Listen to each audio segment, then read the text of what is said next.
There is nothing. Only warm primordial blackness. Your conscious ferments in it. No larger than a single grain of malt. You don't have to do anything anymore. Ever. Never, ever.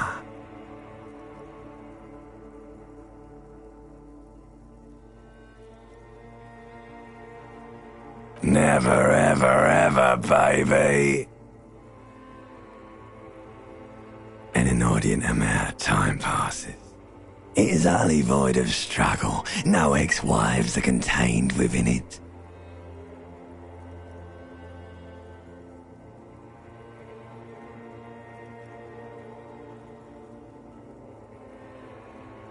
An awareness creeps up on you. A mass lies hidden in your dead angle, soaking in some lurid acidic sauce. It's bloated and shameful, a ball of meat surrounding you. This is a terrible line of questioning, and it will only lead to more awareness of the meat thing.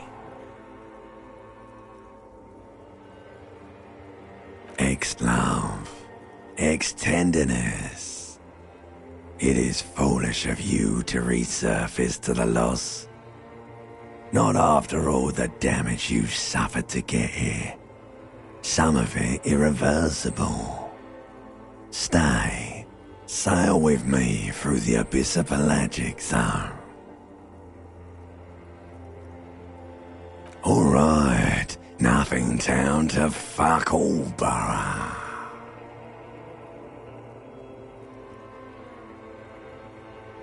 Not you. Your days of giving a shit and being that type of animal are over. Do you really?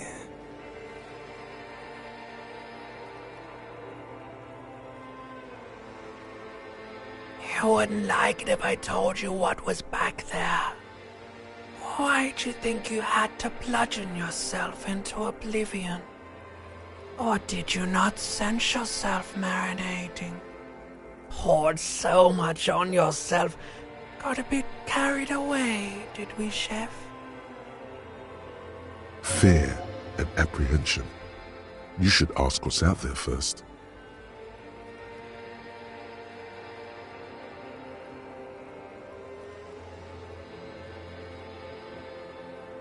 There's this giant ball there. An evil apes. And the evil apes are juking it out on the ball. You're one infinitesimally small. You can't even make out it's a ball when you're joking it out.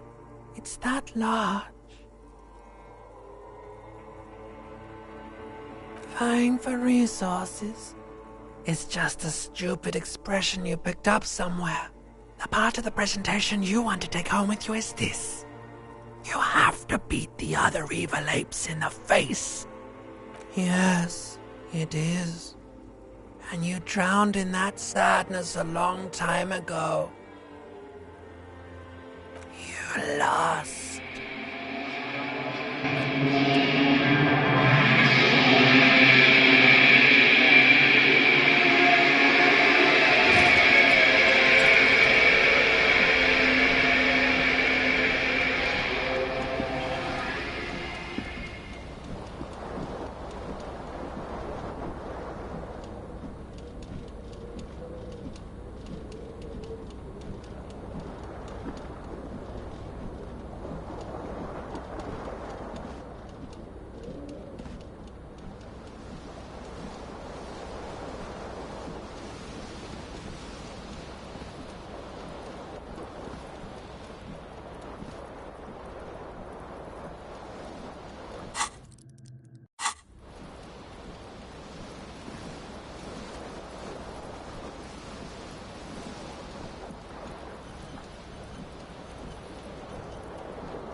This fan has two chain pull switches.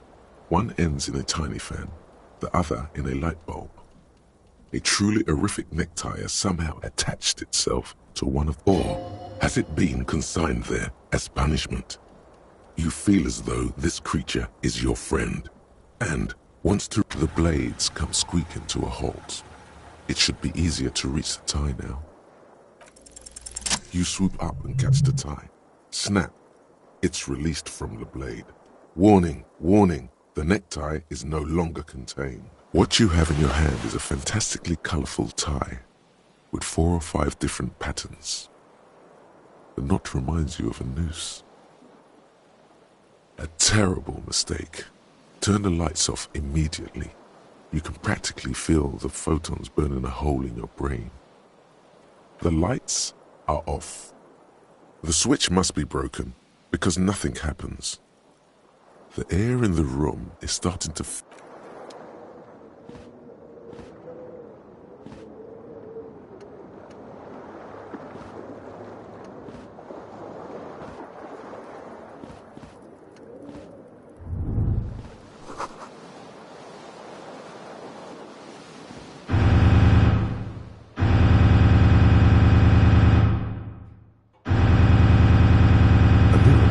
above a bent and broken sink.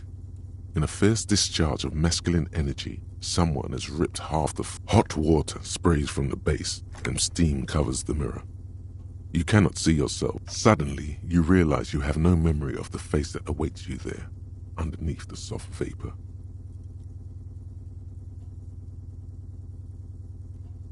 As you slowly reach your hand towards the abort, you clearly have not thought this through. You won't like what you see there, and you will never unbecome it. Behold.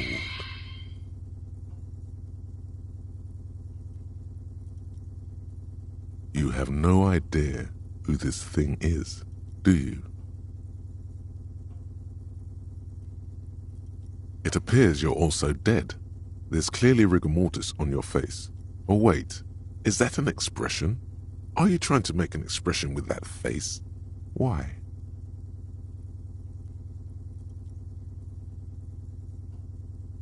Please stop. It's horrible. You're scaring yourself. You couldn't stop if you wanted to. It's neurological.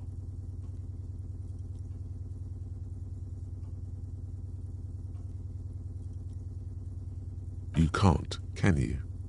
It's like it's not even voluntary anymore. You have worn that grin into your face, and now it won't. What does it even mean? What is the emotion you're trying to convey?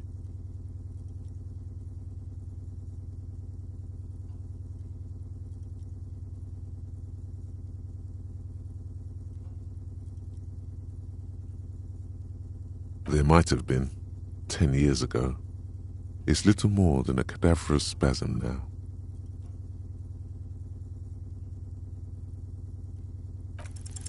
Like the rest of you, it comes from a bad place somewhere in the past. That's all you know for now.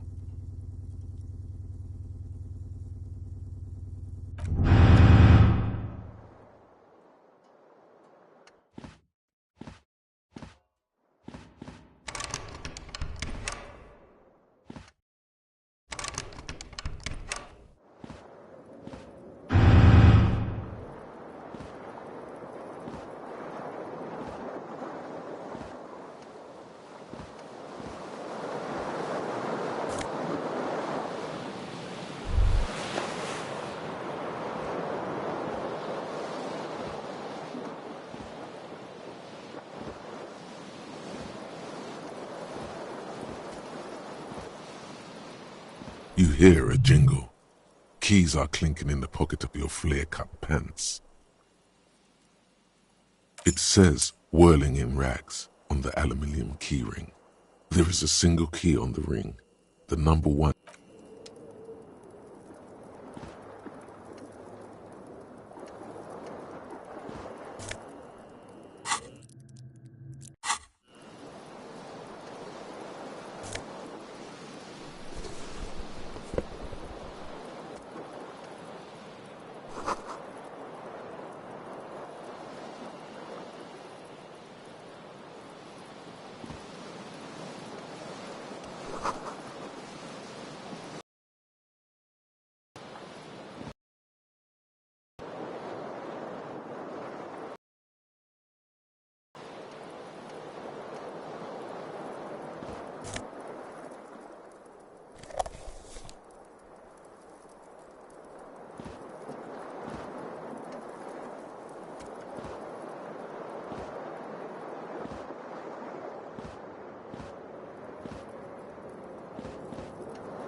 Hello, officer.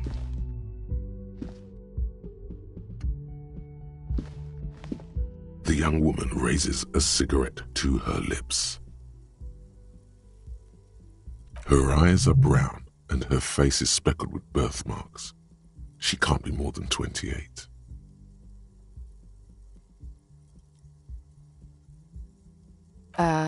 No. There's only one solution to this. You're a businessman.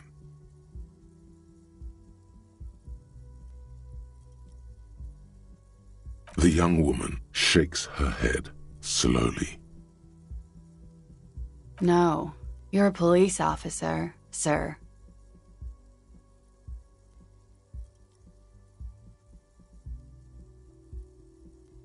I am, yes. Unless you've been feeding us a set of very well-rehearsed lies all this time. You've been here for 3 days. On official police business, no less. Couldn't say. In truth, so far, mostly drinking.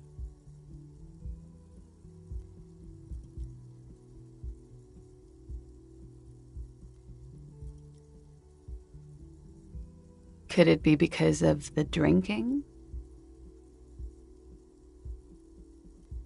She hasn't had time to put her makeup on.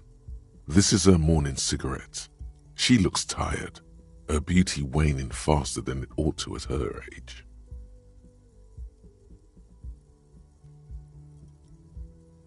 Don't be so harsh on yourself. They let almost anyone be a police officer. A glib remark. Don't let it stand. Assert yourself.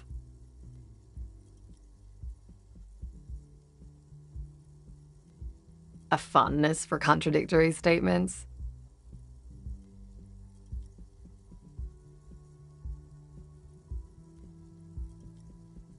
Not as much as you.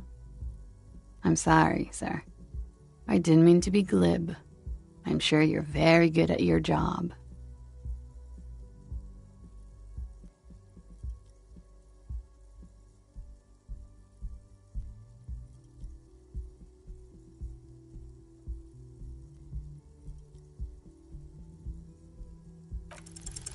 The words have already left your mouth.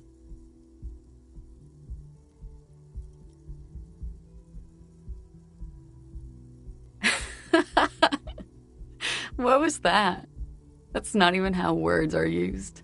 What did you say? Come on, say it again. No, you see, that's not what you said. You said... Come on, man. Pretty, please. Don't back down now. Say what you said again, proudly. I'm sorry. I didn't mean to hurt your feelings.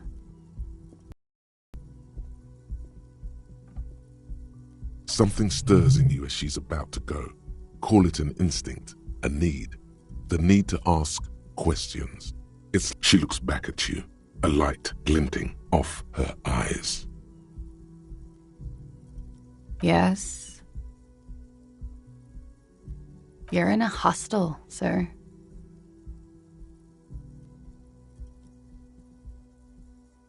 We are in Revachol.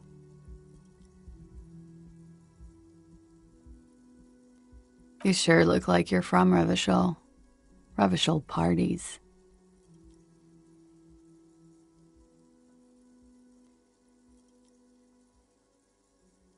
It's 51.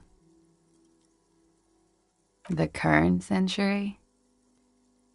Centuries don't have numbers, they have names. And this is the current. Civilization has existed for 8,000 years, sir. Yeah? Those words tell me something else. Feel like something you've said innumerable times before. Your mouth is the very shape of them. There was the usual ruckus. Loud disco music. I couldn't say. It's impossible to hear people speaking from over here. Oh, yes. Various artists. Ostentatious orchestration prime among them. Oh, were huge where I come from. I was very young then, of course, like 7. Life gets hard, but I don't know about that. At around 2 o'clock, the disco stopped, and there was a change of pace.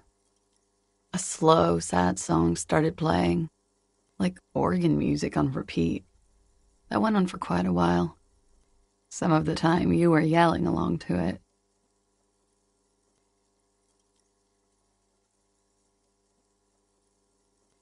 Yes, there was a church in there, a really small church, like the smallest, saddest church in the whole world.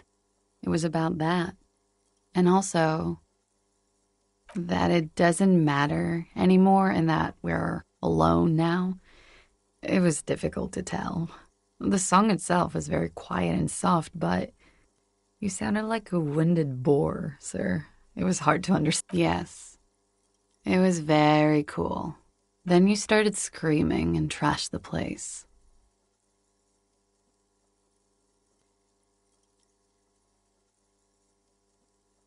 No, it didn't sound like there was a fight.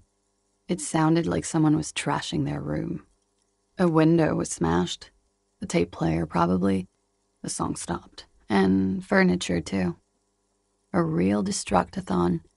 There was screaming. Then I think you passed out. There was. I think you screamed that you didn't want to be this type of animal anymore. I went out afterwards. Everything was quiet by then, around 4 or 5. And that was it.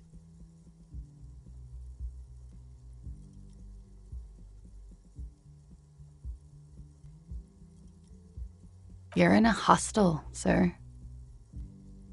We are in Revachol. Forever and ever.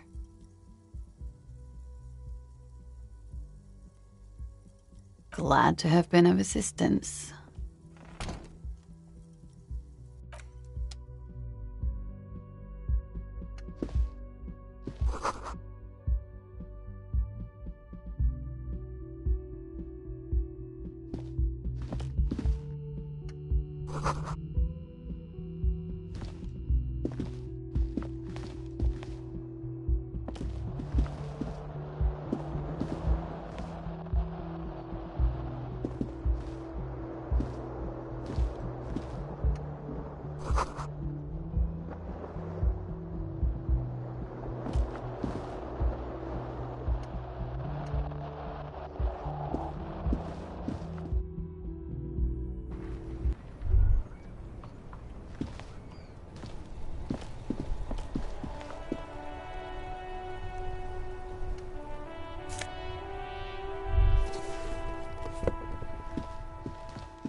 There they both are, 2 identical shoes, both copiously green and indiscriminately snakeskin, reunited on your feet.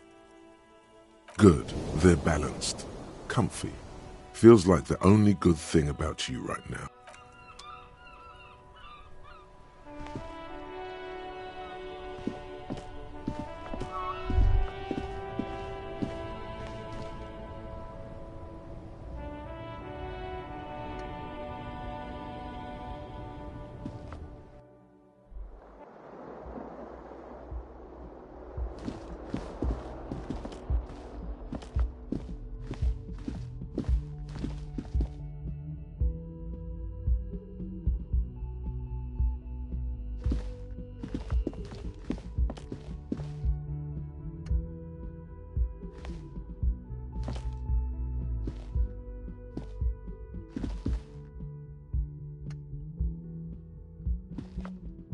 The door is closed. This door can only be opened with a key or from the inside. There is no answer. You hear the shower being turned on, somewhere inside. A tremendous loneliness comes over you. Everybody in the world is doing something without you.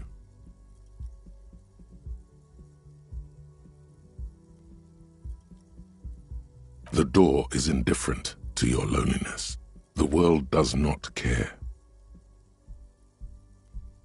Still no answer. Still nothing.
A man in his late 20s stands behind the counter, inspecting a stuffed seabird.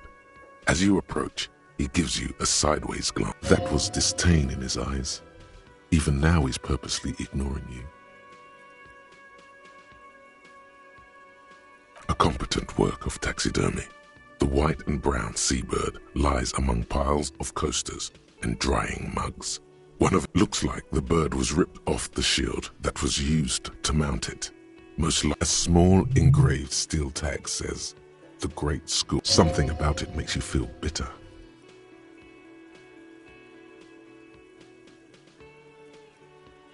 Look, your buddy is over there. Why don't you go and talk to him, okay? He pretends not to hear you, concentrating on the bird instead. A competent work of taxidermy. The white and brown looks like the bird was ripped off the shield that was used to mount it, most likely on a wall.